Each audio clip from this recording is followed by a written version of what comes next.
Medium wave 241.54 metre यानी 1242 kilohertz, FM 100.6 और news on AIR app पर ये आकाशवाणी का वाराणसी केंद्र है। सुबह के 7 बज चुके हैं। प्रस्तुत है कार्यक्रम गुड मॉर्निंग बनारस। जय जय बनारस। का भैया का हाल चाल हो? सब चकाचक ना? तो गुरु हो जाइए शुरू। बढ़ा लीजिए अपने रेडियो और मोबाइल का वॉल्यूम, क्योंकि शुरू हो चुका है बनारस का number 1 show good morning Banaras, देश के नंबर 1 रेडियो स्टेशन आपकी वाणी आकाशवाणी पर।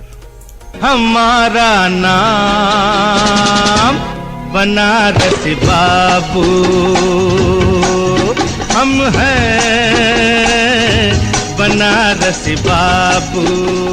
जी हाँ, आपके अपने बनारसी बाबू यानी रेडियो मित्र आशुतोष के साथ। आज दिन है शुक्रवार और दिनांक है 14 अप्रैल। इसी के साथ आप सभी को नववर्ष की हार्दिक शुभकामनाएं।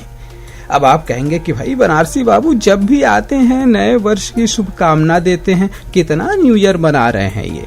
तो भाई इसमें हमारा क्या दोष? हमारी भारतीय संस्कृति और परंपराओं में इतनी विविधता है कि हर रोज कोई न कोई पर्व, त्योहार, वर्ष वगैरह होते रहते हैं और उन्हीं में से आज है मेष संक्रांति।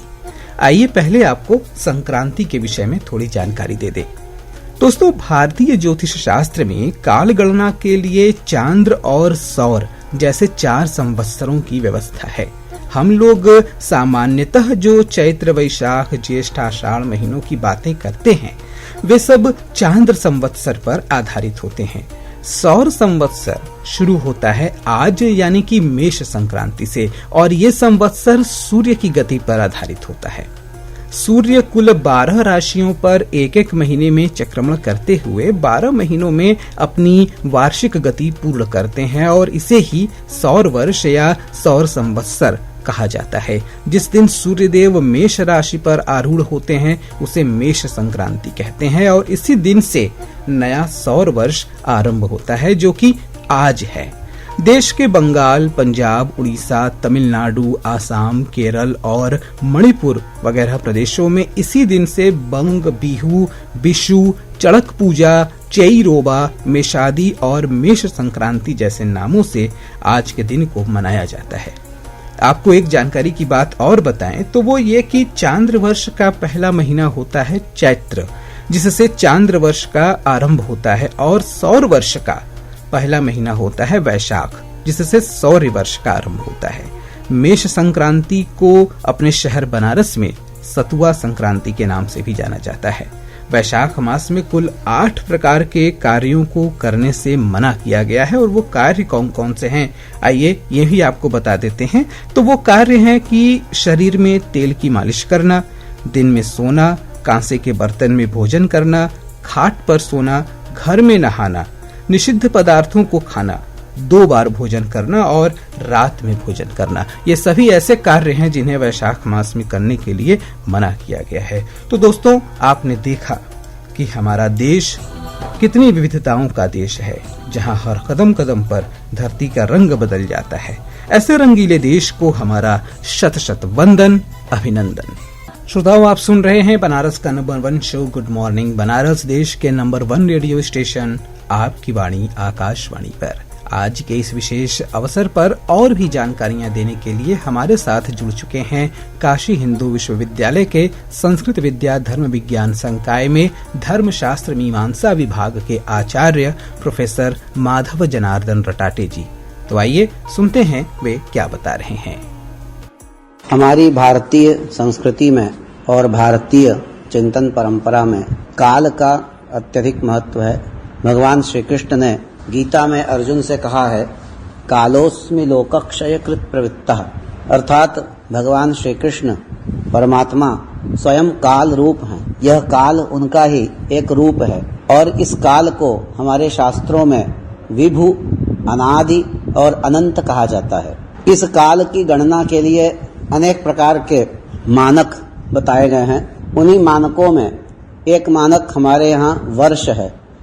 वर्ष को हमारी परंपरा में 5 प्रकार का माना गया है। श्रीमद् भागवत में स्पष्ट रूप से कहा गया है कि संवत्सर, परिवत्सर, इड़ावत्सर इत्यादि 5 प्रकार के वर्ष हैं। इन वर्षों की जो गणना होती है वो हमारी परंपरा में चैत्र मास से लेकर के अर्थात चैत्र शुक्ल पक्ष से प्रारंभ करके फाल्गुन कृष्ण पक्ष तक इस वर्ष की गणना होती है। लेकिन एक दूसरी पद्धति भी है। दूसरी पद्धति के अनुसार हमारे यहाँ संक्रांति से संक्रांति एक वर्ष मानने की परंपरा है। यह जो दूसरी पद्धति है यानी संक्रांति से संक्रांति वर्ष मानने की परंपरा, इस पद्धति के अनुसार जब भगवान सूर्य मेष राशि में प्रवेश करते हैं तो वर्ष का प्रारंभ होता है और मीन राशि में जब उनका प्रवेश होता है तब वर्ष की पूर्णता होती है। संक्रांति का तात्पर्य है कि भगवान सूर्य का एक राशि से दूसरी राशि में प्रवेश। हमारे यहाँ 12 राशियां हैं मेष वृष आदि। प्रत्येक राशि में भगवान सूर्य एक एक महीना रहते हैं। यह जो मेष संक्रांति है, इस मेष संक्रांति से एक मत के अनुसार चैत्र मास भी प्रारंभ होता है। वैसे तो अपने यहाँ मधु और माधव ये 2 मास हैं। मधु यानी चैत्र मास, माधव यानी वैशाख मास। ये 2 मास वसंत के माने गए हैं। लेकिन अन्य गणना से माने तो मेष संक्रांति से चैत्र मास का प्रारंभ है। मेष से लेकर के मिथुन संक्रांति तक तो वसंत मास है। वसंत मास में सभी के मन निर्मल रहते हैं, लोगों की बुद्धि शुद्ध रहती है, पेड़ों में नए नए पल्लवों का आगमन होता है, नए नए कुसुमों का आगमन होता है, दिशाएं निर्मल होती हैं, आकाश स्वच्छ होता है। वसंत में सभी के हृदय में, सभी के मन में, चारों ओर प्रकृति में उत्साह का वातावरण रहता है। ऐसे ही उत्साह के वातावरण में जब यह मेष संक्रांति आती है तो एक बात और है कि इस मेष संक्रांति के आने के साथ ही खर मास की भी समाप्ति होती है, क्योंकि अपने यहाँ साल में 2 बार खर मास आते हैं और एक खर मास इस मेष संक्रांति के साथ ही पूर्ण होता है। तो अपने संस्कृति में जितने भी प्रकार के जो मांगलिक कार्य हैं, विवाह आदि जो संस्कार हैं, यज्ञोपवीत आदि संस्कार हैं, ये सब प्रारंभ होते हैं। तो इस प्रकार से जितने भी यह संस्कार हैं, ये सब इसी वसंत ऋतु से यानी इस मेष संक्रांति से प्रारंभ होते हैं। काशी की परंपरा में मेष संक्रांति को सतुआ संक्रांति भी बोलते हैं। इस दिन सत्तू के दान करने का बड़ा महत्व है। आयुर्वेद की दृष्टि से कहें, ज्योतिष की दृष्टि से कहें या पुराण की दृष्टि से कहें तो सत्तू का बड़ा महत्व है। पेट को शुद्ध करता है और शरीर को बल प्रदान करता है। आगे वैशाख मास भी आने वाला है। वैशाख के धर्म भी इसी संक्रांति से यानी मेष संक्रांति से प्रारंभ हो जाते हैं।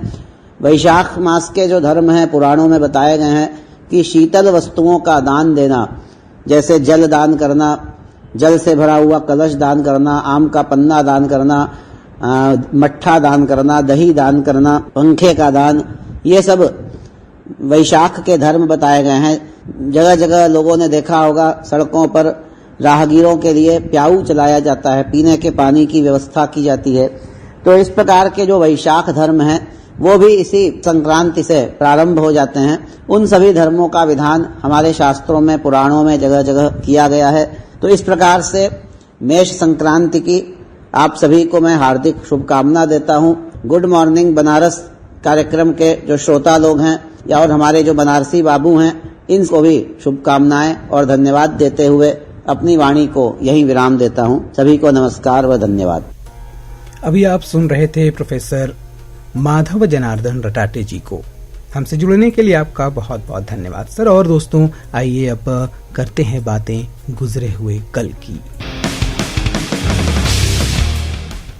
श्रोताओं, आज से 111 वर्षों पहले विलासिता और शानो शौकत से भरपूर टाइटैनिक जहाज समुद्र में सफर करते समय एक हिमखंड से टकरा गया था। हालांकि उसे इस तरह तैयार किया गया था कि वह कभी डूबे न, लेकिन इस बर्फ की चट्टान से टकराने के बाद आज ही के दिन वह टाइटैनिक डूब गया था। आज है जन्म जयंती भारत के संविधान निर्माता डॉक्टर भीमराव अंबेडकर की। बाबा साहेब के नाम से मशहूर अंबेडकर एक महान चिंतक, समाज सुधारक, कानून विशेषज्ञ, बहुभाषी वक्ता, संपादक और पत्रकार थे। आपका जन्म 14 अप्रैल सन 1891 में मध्य प्रदेश के महू में एक महार परिवार में हुआ था। आपने एल्फिंस्टन कॉलेज बॉम्बे से स्नातक करने के बाद कोलंबिया विश्वविद्यालय और लंदन स्कूल ऑफ इकोनॉमिक्स से डॉक्टरेट की उपाधियां प्राप्त की थीं। आपको वर्ष 1990 में मरणोपरांत भारत रत्न से सम्मानित किया गया था। साथ ही आज है जन्मदिन प्रसिद्ध भारतीय शास्त्रीय गायक और सरोद वादक उस्ताद अली अकबर खां और हिंदी फिल्मों की सुप्रसिद्ध पार्श्व गायिका शमशाद बेगम का, जिनके बारे में हम ढेर सारी बातें करेंगे कार्यक्रम मधुरिमा में 8:45 पर। आज है पुण्यतिथि 20वीं सदी के महान संत और समाज सेवक रमण महर्षि का, भारत के महान अभियंता और राजनयिक मोक्षगुंडम विश्वेश्वरैया का और हिंदी के प्रमुख साहित्यकार राहुल सांकृत्यायन का।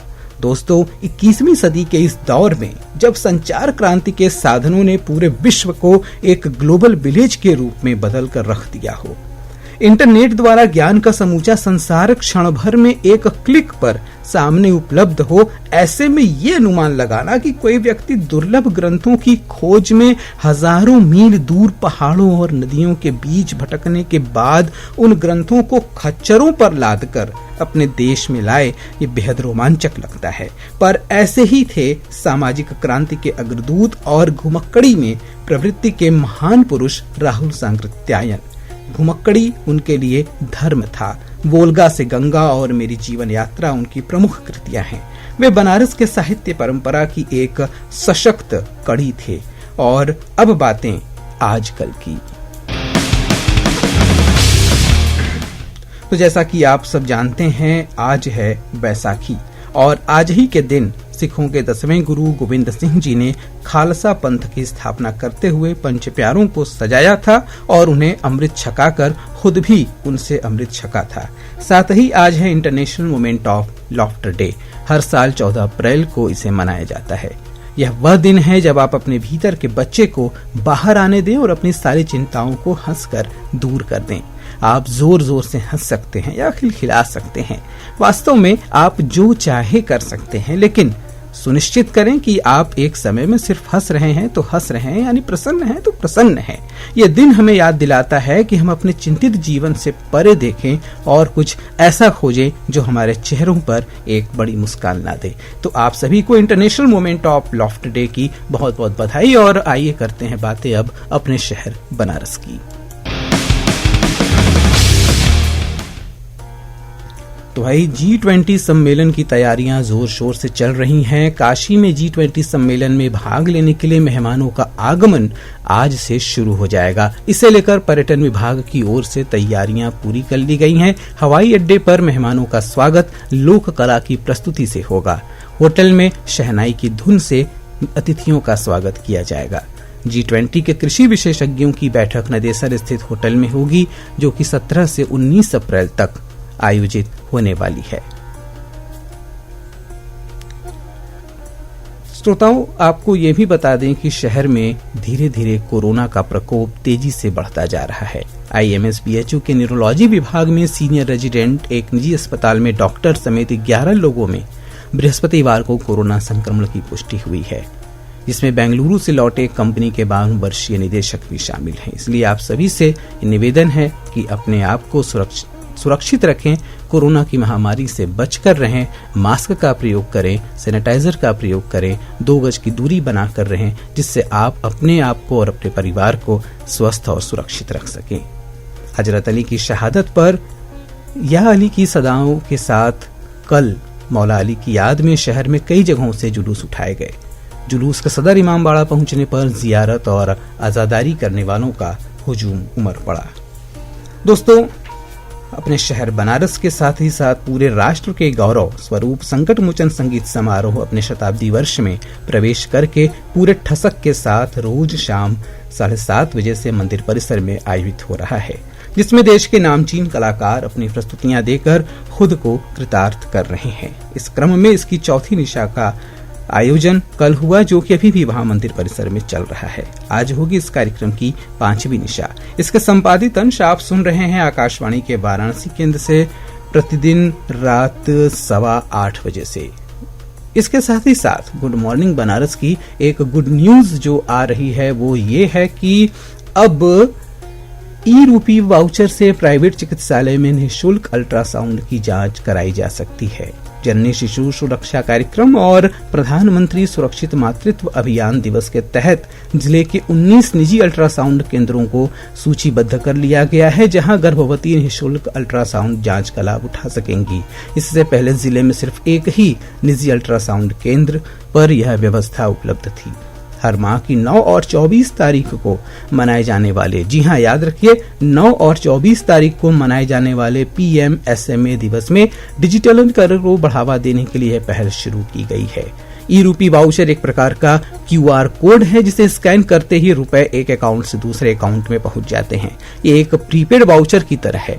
गर्भवती का मोबाइल नंबर और नाम की सूचना जिसमें भरी जाती है, जिससे उसका ई रूपी वाउचर जनरेट होता है। ये वाउचर जनरेट होने के बाद गर्भवती के मोबाइल नंबर पर एक लिंक चला जाता है और इस लिंक को लेकर गर्भवती किसी भी सूचीबद्ध अल्ट्रासाउंड सेंटर पर जाकर के निःशुल्क अल्ट्रासाउंड जांच करा सकती है। अब आपको वह सेंटर भी बता दे जहां पर कि ये अल्ट्रासाउंड की सुविधा उपलब्ध है, तो ध्यान से सुनिएगा। ये सेंटर है Kaila Devi health care services, Shivpur, Sikraul, Manduadih और नगवा संकट मोचन। इसके साथ ही Sainik diagno center Ashapur, Jain hospital Pandeypur, Satyam diagno center Lanka, Chhaya super speciality hospital Jansa, Vidya diagno center Sindhaura Pindra, RP diagno center Chandpur, Maa Durga diagno center Jansa, Premlata diagno center Lamhi, Om diagno center Lanka, Ishan ultrasound Badi Piyari Kabir Chaura, Reliance diagno center Ardali Bazar, Shivam hospital चूरामनपुर, Sharda डायग्नो centre बड़ा गांव और स्पर्श मदर चाइल्ड हॉस्पिटल चितईपुर। इन केंद्रों पर मुफ्त अल्ट्रासाउंड की सुविधा उपलब्ध है और तारीख याद रखिए 9 और 24 मार्च। साथ ही साथ शहर में तापमान तेजी से बढ़ रहा है। कल का अधिकतम तापमान 40 डिग्री पर पहुंच गया था, तो आप लोग लू से बचकर रहिए, पन्ना का सेवन करिए, पानी ज्यादा से ज्यादा पीजिए और अपने सर को ढक कर ही घर के बाहर निकलिए। तो भाई ये था आज का गुड मॉर्निंग बनारस का अंक। तो अब अपने बनारसी बाबू को दीजिए अनुमति। तो गुरु मस्त रहा मस्त करा। जय जय बनारस।